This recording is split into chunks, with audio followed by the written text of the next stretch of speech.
हरे कृष्णा। रक्षाबंधन का त्यौहार व बलराम जयंती तारीख 19 अगस्त 2024 सोमवार के दिन है, यानी श्रावण मास के पूर्णिमा के दिन हम ये दोनों त्यौहार मनाते हैं। बलराम जयंती अर्थात बलराम जी बल के कारक हैं, यानी बलराम जी गुरु तत्व हैं। भगवान की भक्ति, भगवान की सेवा कैसे की जाती है, हम गुरु से विद्या प्राप्त कर सकते हैं, ज्ञान प्राप्त कर सकते हैं, और वो बलराम जी है। इसलिए हमें अगर भक्ति में बल चाहिए तो बलराम जी का आश्रय लेना पड़ता है, बलराम जी की भक्ति करनी पड़ती है, यानी गुरु का आश्रय लेना पड़ता है। गुरु तत्व ही बलराम जी है, जो कल हम मनाएंगे बलराम जयंती के दिन। और रक्षाबंधन का पर्व भी है। रक्षाबंधन का पर्व यानी भाई को बहन राखी बांधती है और बहन के लिए भाई उसे कुछ गिफ्ट वगैरह, ये आज का जो सिस्टम है वो करते हैं। मगर हम इतिहास में अगर जाएंगे, अपने पौराणिक काल में जाएंगे, तो वहाँ पर हम देखते हैं तो रक्षाबंधन के दो दृष्टांत हम देख सकते हैं। पहला महाराज बलि का।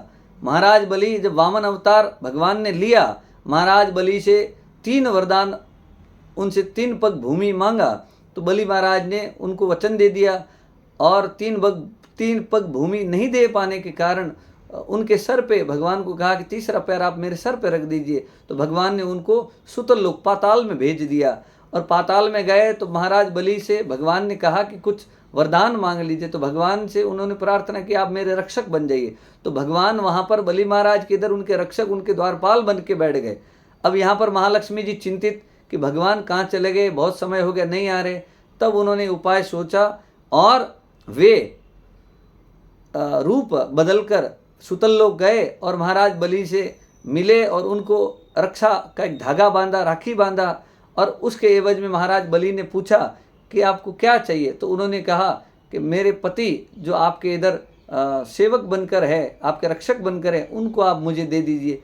तब उन्होंने अपने बहन ने जो मांगा वो दे दिया। तो यहाँ पर भाव देखो कैसा है।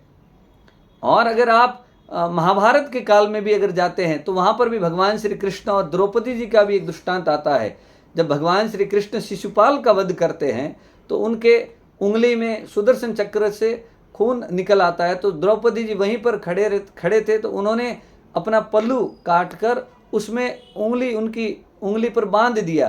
तो भगवान ने उसका फल कहाँ पर दिया, जब द्रौपदी जी का वस्त्र हरण हो रहा था तो उन्होंने भगवान को प्रार्थना की, याद किया, तो भगवान ने वहाँ पर उनको लाज बचाई, उनकी लाज बचाई। तो ये कैसा भाव है भक्ति का।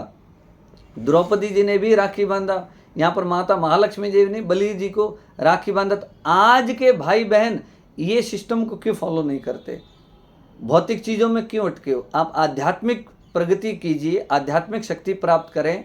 आप अपने भाई को राखी बांधते हैं तो उस भाई का भी कल्याण हो, उस भाई की भी उन्नति हो, और भाई भी वैसा ही हो जैसे भगवान श्री कृष्ण, महाराज बलि, उनके जैसे ही अपनी बहन की रक्षा करे, उनकी हिफाजत करे। तो इसलिए बहुत से लोग आज यहाँ वहाँ चलते फिरते राखियाँ बांधते फिरते हैं, राखियाँ भेजते हैं। तो ऐसा नहीं होता है। हर एक किसी को आप भाई नहीं बना सकते हैं, ये गलत सिस्टम है। क्योंकि आप अगर राखी बांधती है तो सामने वाला भी भाई का फर्ज पूर्ण तरीके से निभाए।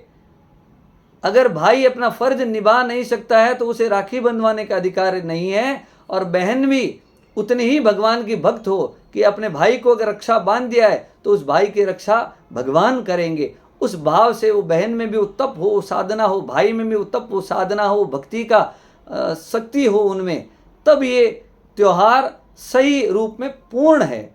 आजकल भौतिक दुनिया में इस त्यौहार को मैनिपुलेट कर दिया गया है, यानी जैसे एक खेल खेलते हैं वैसा बना दिया गया है।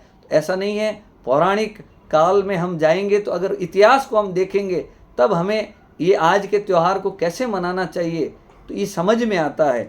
तो रक्षाबंधन खूब मनाइए, बलराम जयंती भी मनाइए, मगर अपने सनातन संस्कृति को समझते हुए, सनातन संस्कृति के समझकर उसको मनाएंगे तो और इस त्योहार का फल हमें ज़्यादा मिलेगा। यही आज के वीडियो का संदेश है। हरे कृष्णा।